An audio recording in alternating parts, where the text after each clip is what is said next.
Alléluia. L'Eurovision. Oh, cela a fait grand débat, n'est-ce pas? Cela nous fait sourire, mais c'est un rire ironique. Cela est un rire jaune et un rire qui fait un peu mal à l'estomac. Depuis toujours, l'Eurovision est un gros gag, une grosse blague. Mais cette année, la blague fait rire jaune. Et la blague est devenue très, très, très bizarre. Ce gagnant suisse, qui est un candidat qui se dit non-binaire, ni homme, ni femme, escargot, licorne, je ne sais quoi, lui-même ne sait pas ce qu'il est. Le problème, c'est que ces personnes-là font partie des 0,001% de personnes qu'il y a sur la planète. Et aujourd'hui, nous qui sommes une majorité, sommes obligés de subir leur présence, leur avis et d'écouter un petit peu leur état d'âme. Oh, écoutez-moi, regardez-moi, je suis non-binaire. Eh bien, mon ami, tourne-toi vers Dieu. C'est ton problème. Je ne veux pas entendre parler de ces choses qui souillent ton corps. Le mien est sain. Eh bien, ce même personnage, puisqu'il n'est ni homme ni femme, manifestement, a eu des paroles tellement surprenantes. Peut-être vous l'avez entendu. Je ne l'ai même pas vu, je ne l'ai même pas entendu. J'ai juste été chercher l'information pour vous la rapporter. Ces textes aux paroles sataniques qui dit qu'il a été en enfer et qu'il en est revenu avec un code qui a été cassé. C'est-à-dire qu'il a été en enfer, Satan lui a donné des révélations et il a compris que le code que nous avions de vie, eh bien, il l'a cassé, il l'a breaké, jailbreaké, comme un pirate qui casse un code, n'est-ce pas, pour rentrer dans un programme informatique. C'est ce qu'il a fait. Je n'irai pas plus loin, je laisse cela à votre avis, mais comprenez ces paroles très très graves. Il a été en enfer et il a cassé le code. Il a découvert quelque chose. C'est tout simplement un évangéliste de Satan qui est en train d'expliquer qu'eux aussi peuvent aller en enfer pour comprendre quelque chose. Eh bien, tout le monde applaudit et la cerise sur le gâteau, si je puis dire, c'est ce groupe donc, de pseudo-chanteurs irlandais qui sont en fait des satanistes, qui eux ont eu une prestation qui est ni plus ni moins qu'un culte à Satan. Et tout le monde applaudit. C'est incroyable. Ils ont dansé sur un pentagramme enflammé, puis des lumières rouges sang sont apparues sur scène. Ils ont fait une danse tellement bizarre avec une chanson qui n'est pas une chanson, mais qui sont des cris sortis de l'enfer, avec des personnes qui crient comme si elles étaient torturées. Eh bien, la foule s'est levée et applaudit. Et je dis, Seigneur, c'est dramatique, nous sommes vraiment dans les temps de la fin. Les francs-maçons ne se cachent plus, les Illuminati brillent plus que jamais. Et les satanistes, aujourd'hui, à la télévision, en direct, font tout simplement leur culte. Et ce sont ces mêmes personnes, ce groupe irlandais d'hommes et de femmes, puisque eux se qualifient d'hommes et de femmes, pour une fois, sont venus remettre une couronne particulière à ce pseudo-artiste suisse. Suivez-moi bien. Celui qui chante « J'ai été en enfer » sort de scène, tout le monde l'applaudit, on lui remet un trophée, et les personnes, le couple qui a chanté là, ce truc sataniste, se lève et va lui remettre un trophée particulier. Et là, le monde a vu. Et le monde est choqué. J'ai vu des commentaires où les païens ne comprennent pas et se disent « ce n'est pas normal ». Eh bien, ce couple de satanistes a remis à cet homme non-binaire, cette licorne, une couronne d'épines. Voyez-vous ici le symbole énorme. Oh Seigneur, prions pour que ces événements n'aient plus lieu et que le monde ouvre les yeux, que le monde éteigne la télé et que personne ne regarde l'année prochaine cet événement. Très bien. Petite information rapide. Vous avez certainement constaté que votre GPS Google et Waze naviguer vers, eh bien, vous induit en erreur, puisque lorsque vous connaissez la route et que vous faites le navigateur juste pour savoir s'il y a un bouchon, étrangement, le GPS vous indique une route différente de celle que vous connaissez. Et vous dites, mais cette route est plus longue. Qu'est-ce qui se passe? J'ai découvert ce qui se passait depuis août 2023. Il y a une loi qui est passée, et donc cette loi a mis du temps à être mise en place. Aujourd'hui, c'est totalement mis en place. C'est-à-dire que Google et Waze sont obligés non plus de vous proposer le trajet le plus court, même si vous avez cliqué sur l'option, mais tenez-vous bien, tant mieux vous êtes assis, le trajet le plus écologique. Même si le trajet est plus long, si Google estime que le trajet est plus écologique, il va vous faire faire eh bien, ce que j'appelle un rallongi. Vous allez vous rallonger. Où cela est-il écologique? Il n'y a aucune écologie là-dedans. Cela est un business.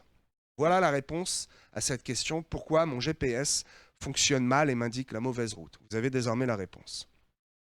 Cette semaine, beaucoup d'informations à Rouen. 2 informations particulières. Au péage d'Incarville, vous avez dû voir cet homme trafiquant de drogue qui a été plusieurs fois condamné, qui est connu, qui une fois de plus est condamné à seulement, tenez-vous bien, seulement 1 an et demi de prison. Et je le sais, ils le savent, tout le monde le sait, vous ne le savez pas, je vous le dis, il n'aurait jamais fait 1 an et demi, mais avec les remises de peine, il aurait fait 1 an et 1 mois, 1 an et 2 mois, voire 1 an. Et nous connaissons les prisons françaises. 1 an en prison, c'est 1 an à manger 3 repas chauds par jour, à prendre une bonne douche bien chaude autant de temps qu'ils veulent par jour et à jouer à la PlayStation, à dealer un peu, parce que oui, le deal se fait en prison depuis des années, ce n'est pas nouveau, et à téléphoner, à faire des visios. Voilà à quoi a été condamné cet homme. Eh bien, celui-ci défie tellement l'État que pour 1 an de prison de luxe, il a choisi de se faire libérer et pour cela de sacrifier la vie de 2 hommes, 2 gardiens de la paix, 2 gardiens de prison qui se sont fait froidement exécuter. J'ai vu les vidéos et je vous le dis, ils n'avaient aucune chance. Le gouvernement vous dit, n'ayez crainte, c'est un fait exceptionnel. Bien sûr que non, ce n'est pas du grand banditisme. Bien sûr que oui, c'est du grand banditisme. Pourquoi le gouvernement dit cela? Parce que si vous compreniez que c'est du grand banditisme, vous commenceriez à trembler et à avoir peur. Parce que Rouen, oh, est une métropole, mais ce n'est pas Paris, ce n'est pas Marseille. Et s'il y a du grand banditisme à Rouen, alors il y en a à Brest, il y en a à Nancy, il y en a même à Neufchâtel-en-Bray. Oui, c'est du grand banditisme. Les moyens utilisés sont des sommes énormes. Ils étaient nombreux, ils étaient organisés. Comment se fait-il qu'ils savaient à quel endroit, à quel moment ce prisonnier arrivait? Il y a malheureusement beaucoup de fuites dans les prisons, dans les employés, dans les magistrats.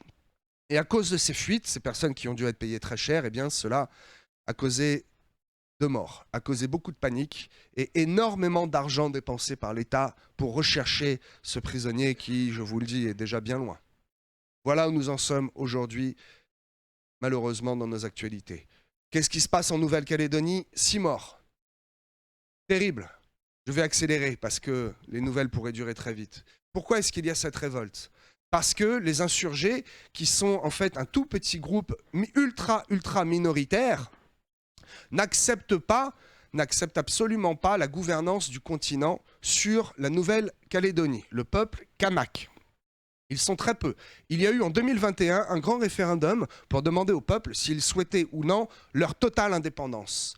Une grande majorité, je n'ai pas le chiffre exact, mais à la grande majorité, eh bien, le peuple a voté non. Nous voulons continuer à être français, à payer nos impôts en France et à bénéficier, bien sûr, des services et de la couverture de la France. Nous sommes français.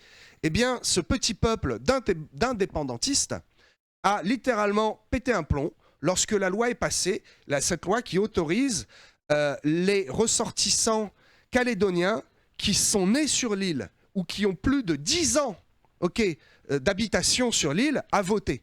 Rendez-vous compte, cette loi est quand même très sévère. Il faut habiter depuis plus de 10 ans sur l'île ou être né sur l'île. Alors que nous, en France, un étranger vient, il a ses papiers, l'année prochaine, il peut très bien voter aux européennes et à la candidature du président. Il peut voter pour le maire. Et en Nouvelle-Calédonie, cette loi qui est très dure, eh bien, n'est pas acceptée. Et ce petit groupe d'illuminés met le feu total à l'île. Et ce qu'il faut voir au travers de cette information, c'est que notre cher président, qui, n'est-ce pas, sort les muscles devant M. Poutine, est incapable de mater cette rébellion. Il faut attendre qu'il y ait 4 civils morts et 2 gendarmes morts pour commencer à intervenir. Et encore aujourd'hui, cela fait 6 jours, le conflit n'est toujours pas résolu. Et ce même homme qui se dit chef du gouvernement est prêt à faire la guerre à M. Poutine. Personnellement, cela me fait rire. Jaune. Dernière information, l'incendie de la synagogue, encore une fois, à Rouen, par cet homme qui était, encore une fois, comme d'habitude, nous avons l'habitude maintenant, ils sont tous originaires des mêmes 3 pays d'Afrique du Nord, et encore une fois sous OQTF, obligation de quitter le territoire français.